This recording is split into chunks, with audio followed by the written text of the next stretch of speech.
ബുദ്ധിമുട്ടുന്നവരുണ്ട്. റഹ്മാനായ റബ്ബേ, കടങ്ങൾ വീട്ടി സലാമത്ത് നീ നൽകണേ അല്ലാ. അതിനുള്ള വഴികൾ നീ തുറന്നു തരണേ അല്ലാ. റഹ്മാനായ റബ്ബേ, പലരും രോഗങ്ങളെ കൊണ്ട് ബുദ്ധിമുട്ടുന്നവരാണ് അല്ലാ.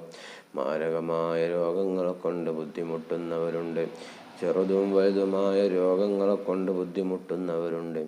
എല്ലാ രോഗങ്ങളും നീ ശിഫാ നൽകണേ അല്ലാ. ആഫിയത്തുള്ള ആരോഗ്യം നീ കൊടുക്കണേ അല്ലാ. റഹ്മാനായ റബ്ബേ, കരുണക്കടലായ അല്ലാ, രാജാതിരാജനായ റബ്ബേ, ഈ ലോകത്തും പരലോകത്തും ഞങ്ങൾക്ക് നീ ഖൈർ നൽകണേ അല്ലാ. റഹ്മാനായ റബ്ബേ, ഒരുപാട് ആളുകൾ പ്രയാസങ്ങൾ പെടുന്നവരുണ്ട് റബ്ബേ. അവിടെ പ്രയാസങ്ങൾ നീ മാറ്റി കൊടുക്കണേ അല്ലാ. പുറത്ത് പറയാൻ മടിക്കുന്നവർ